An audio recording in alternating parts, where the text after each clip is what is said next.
خواتینوں حضرات، آپ دیکھ رہے ہیں میرا چینل کہانی سنو۔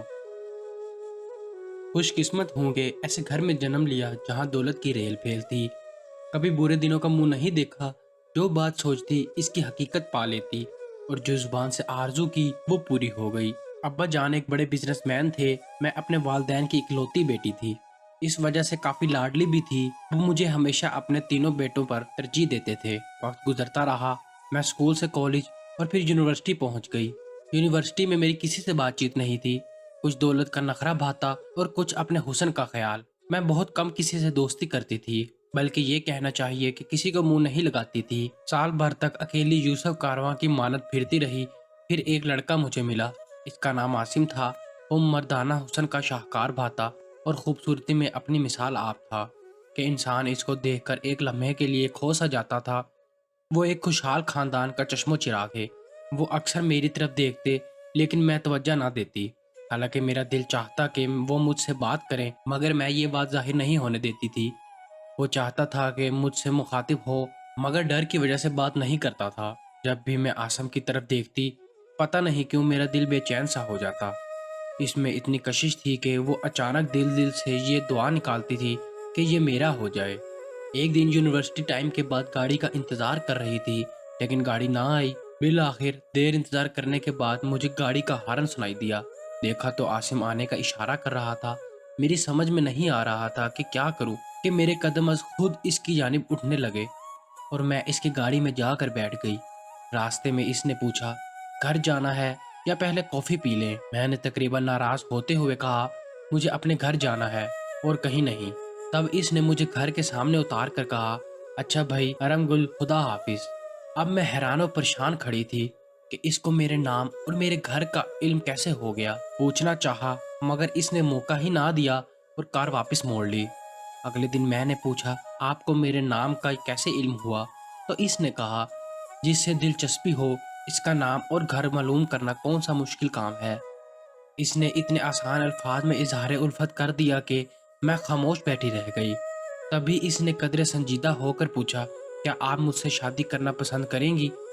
اتنی بڑی بات اور اس قدر سادگی سے کہتی کہ میں حیران رہ گئی۔ تاہم مجھے خوشی تھی کہ جو اس کے دل میں تھا اس نے اس کا اظہار کر دیا تھا۔ یہ بات آج تک میری سمجھ میں نہیں آئی کہ میں نے اس دن اس کے سیدھے سادے سوال کا جواب کیوں نہیں دیا۔ پھر اس نے مجھ سے درخواست کی، آؤ کنٹین چلیں، اور میں چپ چاپ اس کے پیچھے چل دی۔ اس کی حکم ادولی کی کوشش نہیں کی اور ہم کنٹین چلے گئے۔ ایک میز کے گرد بیٹھ کر ہم نے خاموشی سے چائے پی، بغیر بات کیے، بغیر ایک لفظ بھی ادا کیے۔ پھر یہ روز ہونے لگا، ہم روز جا کر کنٹین میں چائے پیتے۔ اسی خاموشی کے پردے میں آہستہ آہستہ ہماری محبت پروان چڑھتی گئی۔ وہ مجھے گفٹ دینے لگا، میں بھی اس کے لیے پھول، خوشبو اور گفٹ لانے لگی۔ عاصم عجیب شخص تھا، وہ باتیں کم کرتا تھا اور میں بھی عجیب تھی کہ بن کہی باتیں سنتی اور سمجھتی تھی۔ ہماری گفٹ گو الفاظ کی محتاج نہیں تھی، خاموشی ہی ہماری زبان تھی۔ ایک دن عاصم کے گھر والے میرا رشتہ لے کر آ گئے۔ اتفاق وہ میرے ابو کے جاننے والے نکلے۔ کافی دیر ادھر ادھر کی باتیں ہوئی۔ پہلے تو میں دروازے کے پاس کھڑی سنتی رہی، لیکن پھر آ کر لیٹ گئی۔ تھکن کی وجہ سے جلدی نیند آ گئی اور میں اصل بات نہ سن سکی۔ یہ نہیں جان سکی کہ میرے رشتے کے لیے ان کے درمیان کیا باتیں ہوئیں، لیکن مجھے پورا یقین تھا کہ ابو انکار نہیں کریں گے، میرا دل نہیں توڑیں گے، کیونکہ میں ان کی اکلوتی بیٹی تھی اور عاصم کے ابو میرے ابو کے واقف کار نکل آئے تھے۔ یہی سوچ کر بے منکر ہو کر سو گئی تھی۔ جب میں اٹھی تو سب کا موڈ خراب تھا۔ اب میں بازار گئی ہوئی تھی اور دادی جو ہمارے ساتھ رہتی تھی اونگ رہی تھیں۔ میں نے دادی کو بلا کر پوچھا، دادی ابو نے کیا کہا ان لوگوں سے؟ وہ افسردہ لہجے میں بولی، بیٹی تیرے باپ نے ان لوگوں کو انکار کر دیا ہے۔ مجھ پر ایک دم جیسے بجلی گر پڑی۔ لیکن کیوں دادی؟ عاصم میں کیا کمی ہے؟ ابو نے میرے ساتھ یہ ظلم کیوں کیا؟ مجھے تو عاصم ہی سے شادی کرنی ہے، وہ مجھے پسند ہے دادی۔ ابھی میں یہ کہہ رہی تھی کہ ابو آ گئے اور مجھے ڈانٹنا شروع کر دیا کہ میں نے تمہیں اس لیے لاڈ پیار دیا تھا کہ تم میرے واقف کاروں میں میری پوزیشن خراب کر دو۔ تم نے میرا سر جھکا دیا ہے۔ کیا سوچتے ہوں گے وہ کہ اس کی بیٹی کتنی آزاد خیال ہے، خود اپنے لیے شوہر کو پسند کرتی پھرتی ہے۔ आइंदा से तुम्हारी यूनिवर्सिटी जाना बंद। मैंने तुम्हारे मामूजात से तुम्हारी बात तय कर दी है। मैं हैरान थी। मुझे यकीन ना आता था कि ये सब कुछ अब्बू कह रहे हैं। वो जो मुझसे इस कदर प्यार करते थे, वो जो इतने रोशन ख्याल थे, अपने बच्चों पर एतमाद करते थे और मुझे अपना चौथा बेटा कहने वाले, आज मेरा सबसे बड़ा हक गज़ब कर रहे हैं। अपनी मर्जी और अपनी पसंद से शादी करने का हक। मैं सोच भी ना सकती थी कि मेरी हर ख्वाहिश पूरी करने वाला बाप इस अहम तरीन मोड़ पर आकर ऐसा हो जाएगा। एक पल में ये सब कुछ कैसे हो गया, मुझे यकीन नहीं आ रहा था। मैंने रोना शुरू कर दिया और इतना रोई कि आंसू का दरिया बह गया। फिर अम्मी आ गईं। वो मेरी शादी के लिए ख़रीदारी करके आई थीं, लेकिन मुझे कुछ भी अच्छा नहीं लग रहा था। मैं सारी रात रोती रही। खाना भी ना खाया गया, लेकिन ना मैंने फिर पूछा और ना ही इन्होंने आने वाले के बारे में कुछ बताया। सुबह मैं रोती धोती यूनिवर्सिटी पहुंची, जहां आसिम मेरे हालात देखकर हैरान रह गया।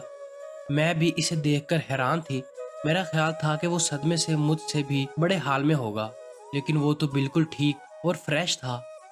मुझसे पूछने लगा कि क्या हुआ है, क्यों इस तरह मुंह लटका रखा है, खैरियत तो है। मैंने सोचा कि इसको क्या हो गया, मेरी दुनिया लुट गई है और ये पूछ रहा है कि क्या हुआ है। मैंने रोनी सूरत से बता दिया कि अब्बू मेरी शादी मेरे मामू जाद से कर रहे हैं और तुम लोगों को इनकार हो गया है, तो शादी मुबारक हो। उसने खुश होकर कहा। मैंने कहा, ये तुम क्या कह रहे हो? क्या तुम्हें ज़रा भी अफसोस नहीं है? तुम तो कहते थे कि मैं तुम्हारे बगैर जी नहीं सकता, और अब तुम इतनी जल्दी बदल गए हो। शादी का क्या है, वो तो करनी ही है। अब मैं फिल्मी हीरो तो बन नहीं सकता। मेरी भी शादी हो रही है और मैं अपने ख्वाबों की शहजादी को पाने जा रहा हूँ। तुम्हारे ख्वाबों की शहजादी कोई और है? मैंने पूछा तो वो बोला, जिस तरह ख्वाब बेशुमार होते हैं, इसी तरह ख्वाबों की शहजादी भी बेशुमार होती हैं। मुझे मालूम था।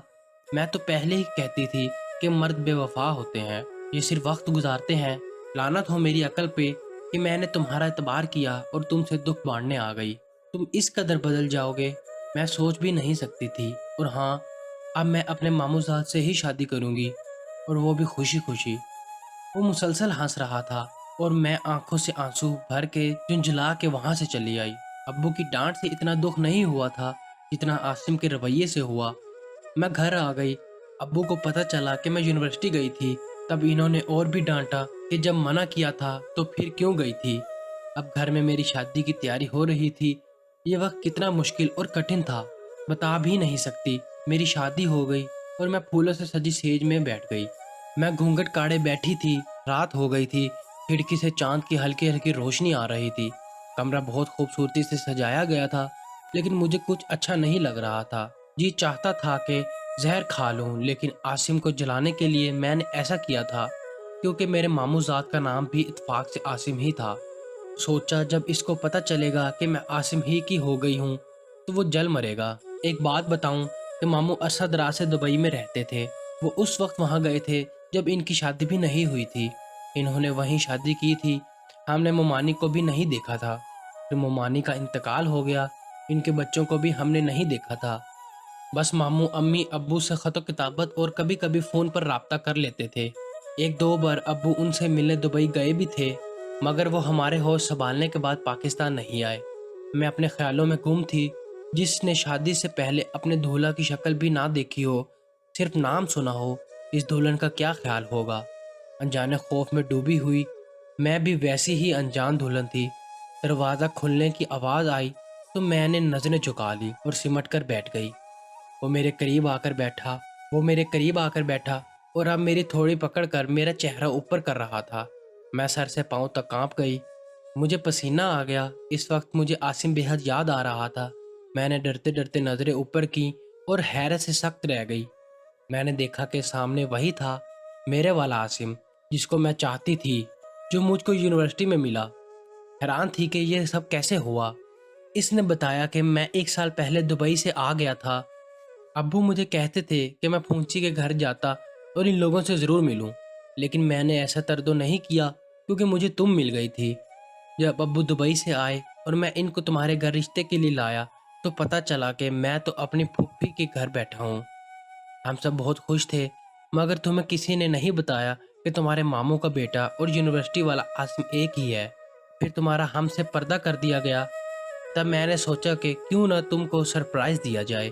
मैंने भी दांसता तुम्हें यूनिवर्सिटी में नहीं बताया और इसके बाद तुमने आना ही छोड़ दिया क्योंकि हमारी शादी की तैयारियां हो रही थी। अब बताओ कैसा लगा?